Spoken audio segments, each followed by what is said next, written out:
Las 9:03 de la mañana, tiempo para la entrevista, y hoy hemos invitado a Denis Itxaso, consejero de Vivienda y Agenda Urbana del Gobierno Vasco. Egunon. Kaixo, Egunon.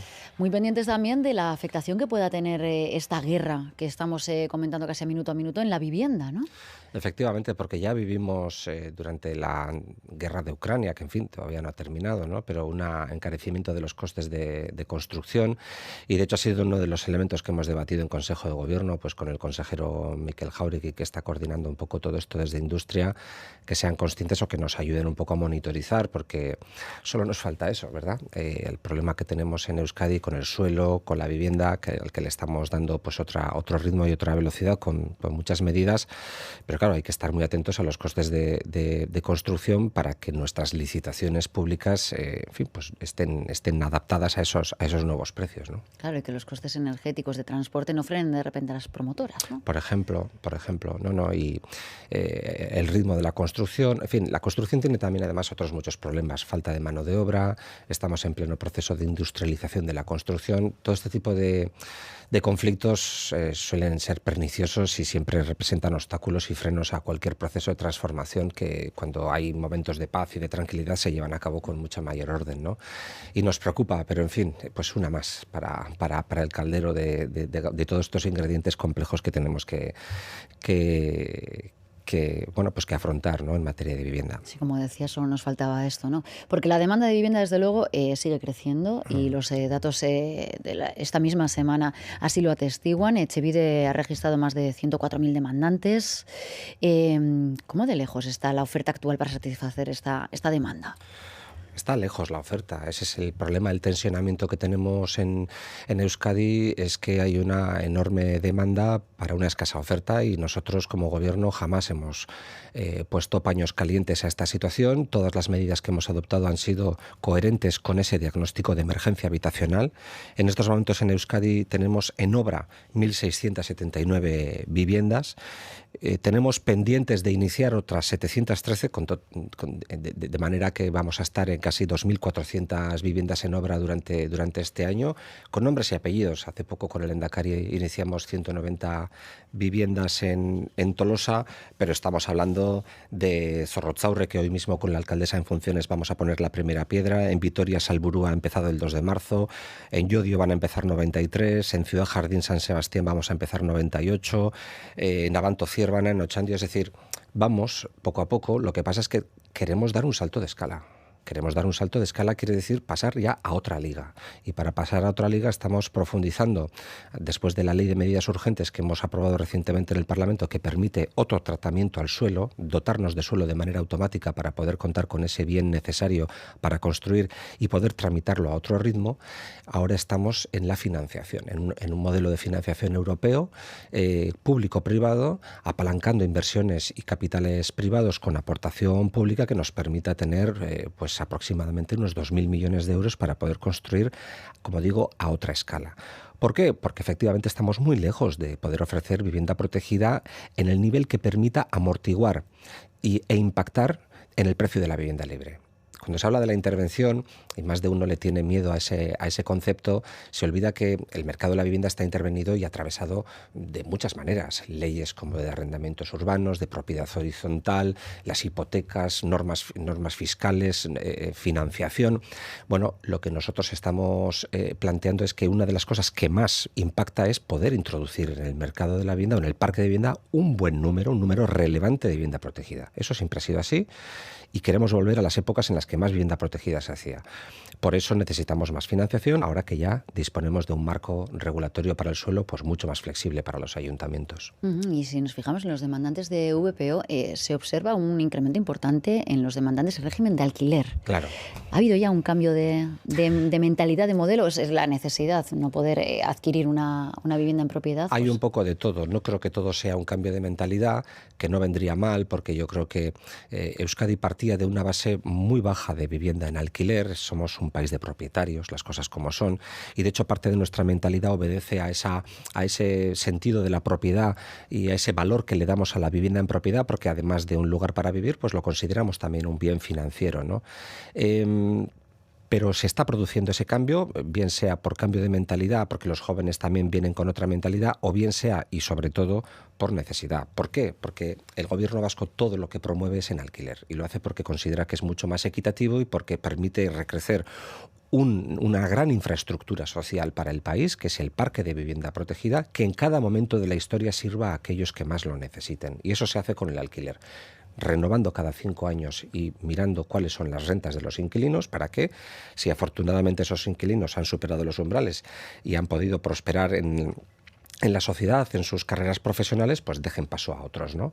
Le diré que anualmente hacemos unas 1.000 nuevas adjudicaciones de segundo orden, es decir, hay 1.000 rotaciones en viviendas de alquiler que inicialmente se adjudicaron a unas familias y que ahora tienen que marcharse y entran otras, ¿no? Es decir, de tal manera que ese modelo está funcionando, y yo creo que es lo que le lleva a la gente a apuntarse en el alquiler.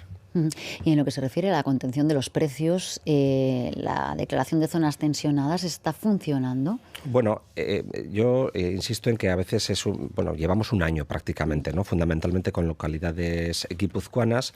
En estos momentos tenemos cerca del 50% declarado como zona tensionada, un total de 1.071.000 habitantes en municipios como Rentería, las 3 capitales, por supuesto, las zonas metropolitanas de San Sebastián, de Bilbao con Baracaldo.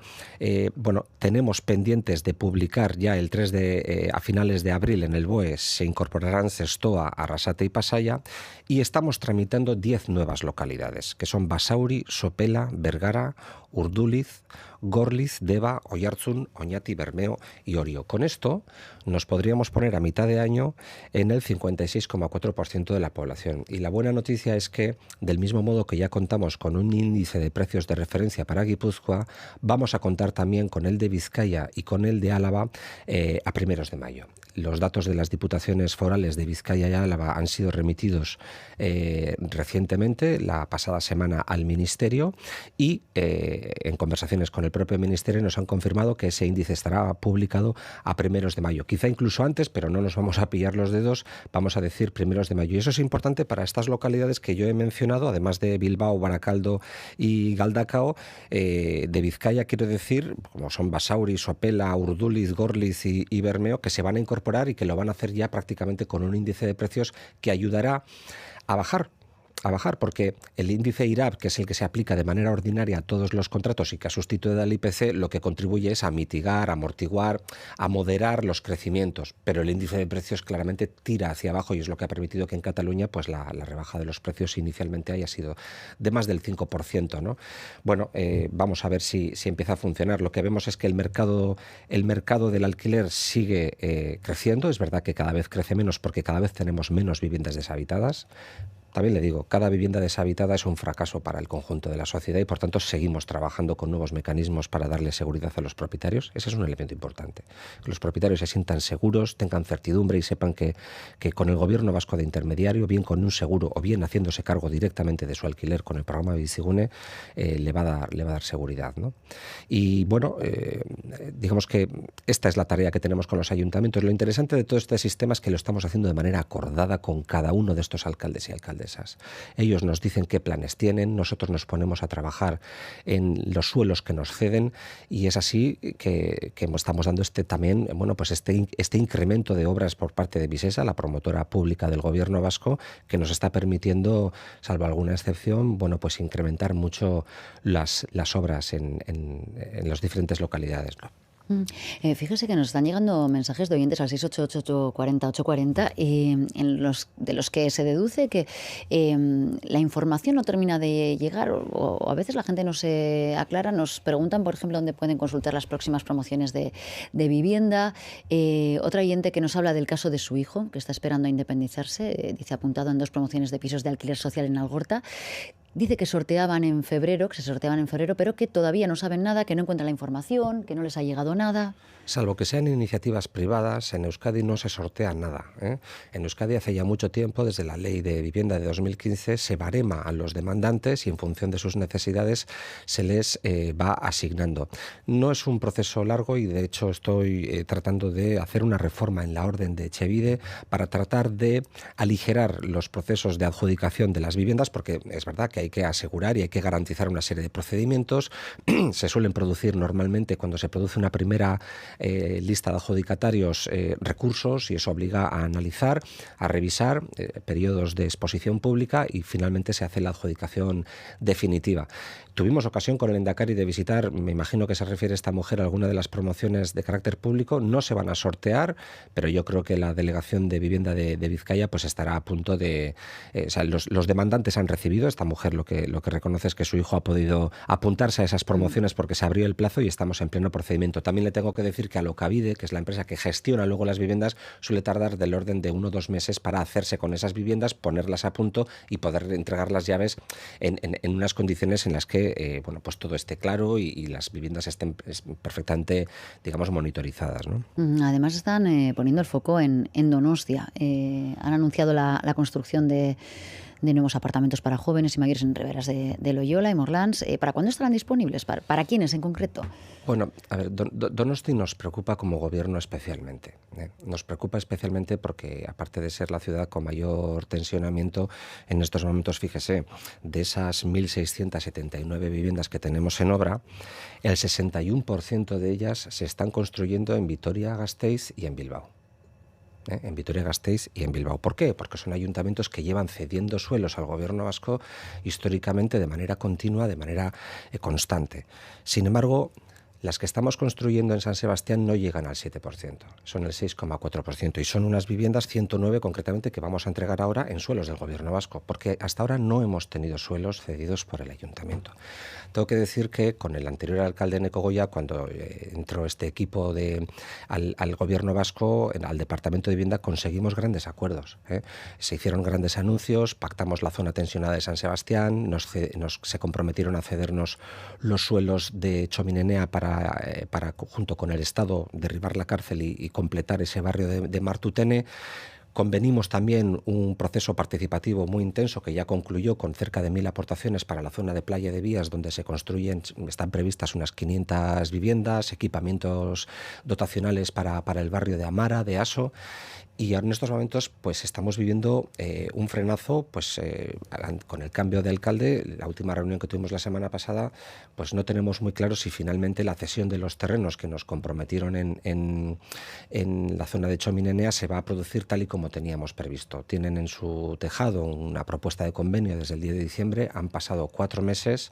Tenemos fecha para la salida de los presos de la cárcel de Martutene entre mayo y junio, y incluso nosotros como gobierno pues ya habíamos lanzado un concurso para redactar el proyecto de demolición de la cárcel para que no pase demasiado tiempo, ¿no? Ahora mismo se nos ha pedido tiempo por parte del ayuntamiento y estamos preocupados porque, honestamente, consideramos que San Sebastián no está para esperar más. Con estas cifras, con esta enorme demanda, con este histórico en el que prácticamente ha habido toda una generación de donostiarras que en estos momentos están entre los 35 y los 45 años, que no han tenido ni una sola vivienda protegida a la que poder acceder, necesitamos darle otro ritmo. De ahí que nosotros hayamos hecho una apuesta que inicialmente con Eneko Goya permitió ver la luz, de alguna manera, al final de ese largo y oscuro túnel.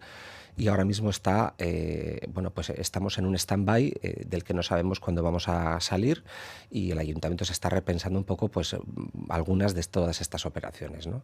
Entonces, bueno, yo lo pido honestamente, esto no es ni mucho menos ruido, es una petición encarecida a que agilicemos los plazos, porque de verdad en Donosti no estamos para esperar más tiempo. ¿Y a qué se debe? ¿Cuáles son las dudas que esgrime el ayuntamiento?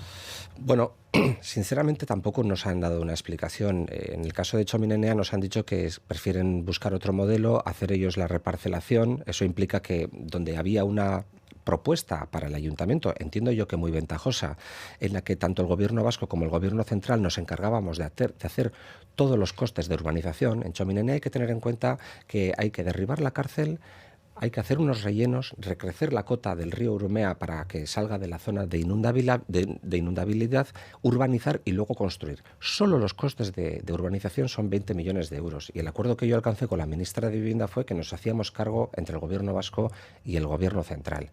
Claro, si ellos ahora prefieren seguir por su cuenta y no nos ceden los terrenos hasta que no estén libres de cargas y no esté hecha la reparcelación, los costes de urbanización los tendrá que asumir el ayuntamiento.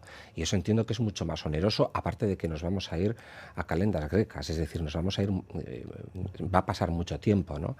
Y a mí me da miedo que la cárcel permanezca vacía y cerrada mucho tiempo. O sea, yo todo esto lo había planificado con Eneko Goya en el entendido de que debíamos ir adelantándonos a los acontecimientos. Ya sabemos la fecha de salida de los presos a la nueva cárcel de Zubieta y lo que queríamos era adelantarnos a eso, y por eso Visesa, que fíjese usted, alguien le podrá decir, ¿y qué pinta Visesa derribando una cárcel? Bueno, pues lo habíamos hecho en beneficio de adelantar plazos, ¿no?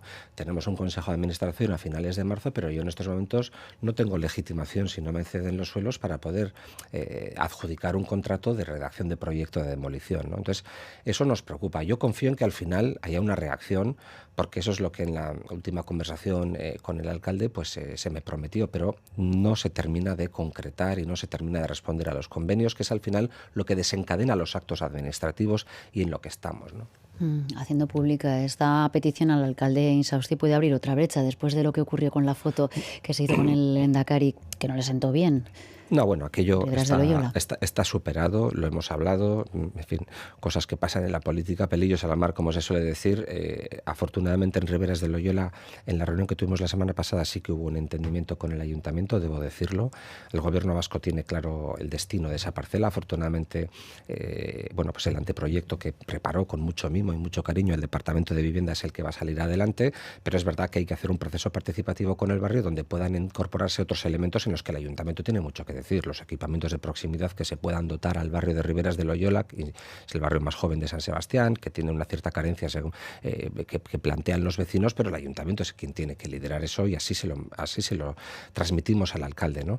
Bueno, yo creo que eso está pacificado, pero sí que los grandes expedientes urbanísticos donde la ciudad se juega de manera más inmediata cerca de 1000 viviendas, es decir, Txomin y Playa de Vías, en estos momentos están a la espera de decisiones municipales para las que a mí, pues me gustaría que las cosas fueran a otro ritmo, porque, insisto, han pasado 4 meses desde que se le hicieron las últimas propuestas al ayuntamiento y nos han vuelto a pedir más tiempo, ¿no? Creo que con los números que he dado del porcentaje de viviendas que el gobierno vasco está construyendo en el resto de capitales y municipios, también en Guipúzcoa, en Irún, en Ordizia, en Tolosa, y el escaso suelo que tiene San Sebastián y la nula aportación de suelos que ha hecho el ayuntamiento al gobierno vasco en las últimas décadas, ahora hemos empezado con Ciudad Jardín, pero poco más, pues realmente debemos de darnos prisa, y yo confío en que haya una pronta reacción. Le voy a preguntar directamente, ¿hay tensión en las relaciones entre el Partido Socialista y el PNV en Guipúzcoa?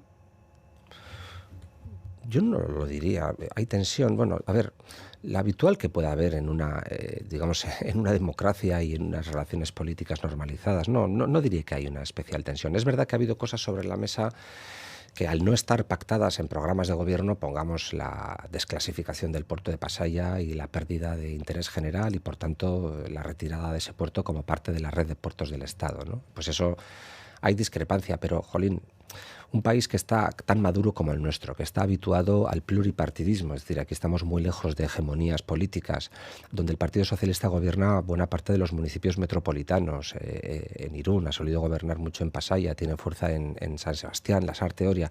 Hombre, en Zumárraga, que por ejemplo, pues le va mucho lo que pase en el puerto de Pasaia, pues porque los aceros que se puedan construir en toda esa comarca pues son importantes, ¿no?, para la exportación. Bueno, ese tipo de debates, cuando están respaldados por argumentos, no nos deben dar miedo. Nosotros estamos planteando argumentos como Partido Socialista en Guipúzcoa que son distintos a los de nuestro socio de gobierno en algo que no está pactado, por otro lado, y que no forma parte de los acuerdos de gobierno. Por tanto, yo creo que es incluso sano y positivo para la sociedad que se pongan y se expongan esas discrepancias cuando están respaldadas por argumentos, sobre todo técnicos, y que de alguna manera con ellos pues podamos tomar la mejor decisión posible para los intereses de Guipúzcoa.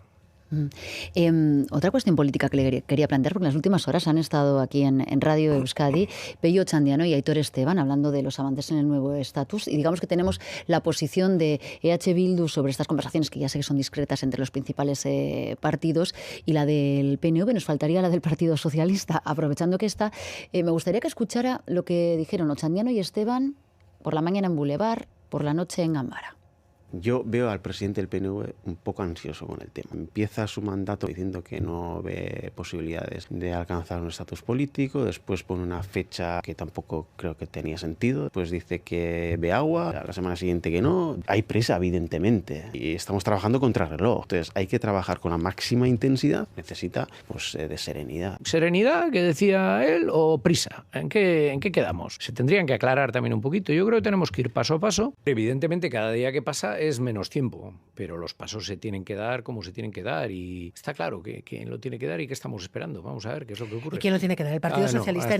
Hasta aquí hace unos días hasta aquí he podido sí leer. que decía que hasta ahí podía leer Aitor Esteban, pero la pregunta de Arantza García en ese caso, preguntando si el Partido Socialista tiene que dar el siguiente paso. ¿Les están esperando al Partido Socialista en estas conversaciones? Bueno, en primer lugar, he de decir que no me corresponde a mí hablar en estos términos porque ni estoy en esas conversaciones ni debo yo condicionarlas, ni mucho menos. Pero sí le diré algo. Si se da cuenta, la aportación del Partido Socialista está siendo algo fundamental en algo tan delicado y tan trascendental para el país, y es la discreción. Yo veo a Eneko Andueza, no me cabe ninguna duda, el Partido Socialista es un partido troncal de Euskadi. Es un partido centenario y es un partido que siempre que ha tenido ocasión ha hecho grandes aportaciones a la convivencia, y no me cabe ninguna duda de que su aportación, la de Eneko Andueza en estas conversaciones, es la de garantizar esa convivencia y ampliar el marco de autogobierno, entendiendo algo muy importante. El autogobierno no es un fin en sí mismo, es un medio, y se lo dice el consejero de Vivienda, que tiene muchas atribuciones y muchas competencias para poder abordar el problema de la vivienda, ¿no? O en transportes, o en industria, por supuesto la fiscalidad, la hacienda, tantas y tantas competencias que nos son reconocidas y en las que la ciudadanía lo que espera es que hagamos el mejor uso de ellas. Yo estoy seguro que Eneko Andueza en esas conversaciones de lo que está hablando es de eso, de para qué el autogobierno, no del autogobierno como un símbolo o un fetiche, sino como un elemento que nos permita mejorar las políticas públicas, y el autogobierno como una mejora del bienestar de la sociedad vasca. Y estoy convencido que en tanto en cuanto el objetivo del país y de las fuerzas políticas que, en fin, previsiblemente puedan acordar un nuevo marco, la aportación del PSE va a ser esa, ¿no? Y poco más puedo decirle porque bastante tengo yo con lo mío. Bueno, después de este paréntesis político volvemos a su área, y un par de asuntos más que sí me gustaría plantearle. A comienzos de año anunció los 6 proyectos para levantar 2 pisos más en bloques ya construidos, los levantes en Bilbao, en Vitoria-Gasteiz, en Leioa, en Arrasate, en Mutrico. Esta es una medida que puede llamar la atención, ¿no? Elevar los edificios. Hemos hablado en alguna ocasión. ¿Se estudia ya alguna otra ubicación? ¿Tienen intención de extender este modelo? Sí, claro. De hecho, se ponen en marcha estos 180 y tantos nuevos alojamientos dotacionales como proyectos piloto en esas 5 localidades que usted ha mencionado, pero con la idea de extenderlo, claro. Nosotros en estos momentos, Euskadi tiene en su parque de alojamientos dotacionales unos 1.000 en funcionamiento, entre los que tenemos ya en marcha, los que estamos construyendo. Hemos hecho el cálculo de que podemos incrementar en 2.000 más, solamente con los levantes, solamente con los levantes. Los levantes no son una fórmula nueva, se han venido haciendo durante la historia en múltiples ocasiones. Nosotros ahora mismo nos estamos inspirando en París, que está aplicando, por aquello de la redensificación y del modelo de ciudad compacta, está aplicando levantes incluso sobre edificios privados. Nosotros no nos atrevemos a tanto. ¿Por qué? Lo que hemos hecho en la Ley de Medidas Urgentes ha sido introducir una nueva figura muy sencilla de tramitar en términos urbanísticos, que permite construir alojamientos dotacionales que por tanto no consumen edificabilidad y no generan plusvalías urbanísticas sobre viviendas protegidas que son al 100% del gobierno vasco, son públicas, de tal manera que en principio la decisión la puede tomar el gobierno vasco. Es gente que está en alquiler en esos pisos. Es verdad que los de los últimos pisos tendrán alguna molestia, pero como son industrializadas, como son módulos industrializados, en principio consideramos que las molestias van a ser mínimas. Creemos que este es un camino, como otros muchos que tenemos que andar. 7.000 locales comerciales en estos momentos van a ser, en cuanto aprobemos el decreto de medidas urgentes el próximo mes en Consejo de Gobierno, van a poder convertirse en viviendas si así lo deciden los ayuntamientos, porque vamos a flexibilizar las condiciones. Alojamientos dotacionales, viviendas, fondo. Es decir, estamos activando todo un montón de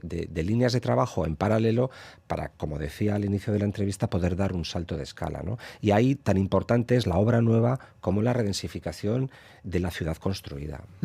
Y un asunto más, porque el Tribunal Superior de Justicia del País Vasco les ha dado la razón recientemente, condenando con una sanción sanción de 45.000 euros a una inmobiliaria por imponer la compra de muebles como condición para la venta de viviendas protegidas.